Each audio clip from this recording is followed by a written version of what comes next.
दोस्तों जानते हैं एक देश एक चुनाव के नुकसान क्या क्या हैं। सबसे पहला नुकसान ये लोकतंत्र के अनुरूप है या नहीं है। मतलब लोकतंत्र आपको इजाजत देता है, आपको अधिकार देता है कि आपकी सरकार चुनना, आपके जनप्रतिनिधि चुनना, 5 साल के लिए चुनना, ये आपके हाथ में है। तो क्या एक देश एक चुनाव इसके अनुरूप है? एक उदाहरण कंसिडर करते हैं। सबसे पहले आप सोचिए कि मान लीजिए आपने एक अपने इलाके के व्यक्ति को विधायक चुना, अगले 5 साल के लिए चुना। मान लीजिए उस विधायक की मौत हो जाती है, तो अगले 5 साल आपका जनप्रतिनिधि कौन रहेगा? क्योंकि चुनाव तो एक ही होना है, 5 साल में एक ही होना है। अगर एक देश एक चुनाव इस दिशा में जा रहा है तो अगर एक ही चुनाव होना और आपका जनप्रतिनिधि बाय चांस मान लीजिए उनका निधन हो गया, तो आप क्या करेंगे अगले 4 साल? पहले ही साल में अगर ये हो जाता है तो अगले समय के लिए, उस कार्यकाल तक के लिए कौन आपका जनप्रतिनिधि होगा? आप अपनी समस्याएं किसको बताएंगे? आपकी आवाज़ कौन उठाएगा? ये एक बड़ा प्रश्न आता है, इसलिए ये प्रैक्टिकल नहीं है। दूसरी बात, मान लीजिए कोई सरकार, भारतीय जनता पार्टी ने जो राजनीति चला के रखी है कि विधायक खरीद लो और सरकार गिरा दो। तो अगर कोई सरकार को आपने चुना, आपने एक सरकार को चुन लिया कि अमुक लोग हमारा प्रतिनिधित्व करेंगे, ये सरकार हमारे लिए काम करेगी। अब वो सरकार को भारतीय जनता पार्टी के लोग विधायक खरीद करके गिरा देते हैं।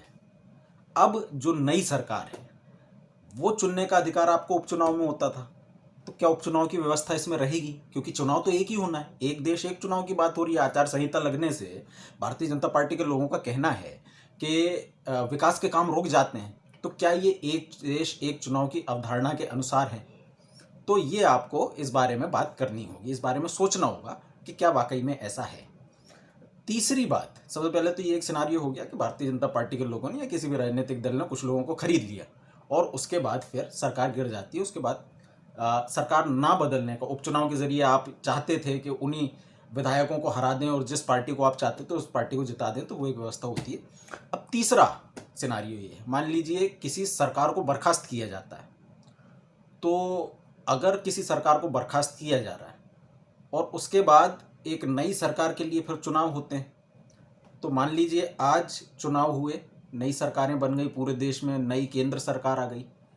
इनमें से कोई भी सिनारियो होता, आपके जनप्रतिनिधि की दुर्घटना में मृत्यु हो जाती है, या फिर वो इस्तीफा दे देते हैं, या फिर सरकार गिर जाती है, या फिर सरकार को बर्खास्त किया जाता है, तो क्या ये हम तानाशाही की तरफ नहीं जा रहे हैं? आपको चुनने का अधिकार था, आपका चुनने का अधिकार खत्म, क्योंकि चुनाव एक ही होगा।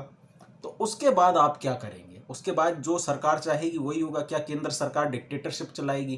क्या केंद्र सरकार अपने प्रतिनिधि को नियुक्त कर देगी? क्या राज्यपाल के हाथ में आ जाएगा? क्या आईएएस अधिकारियों के हाथ में आ जाएगा शासनकार? तो ये कुछ प्रैक्टिकल समस्याएं हैं जिनको की लेकर के विचार होने चाहिए। धन्यवाद।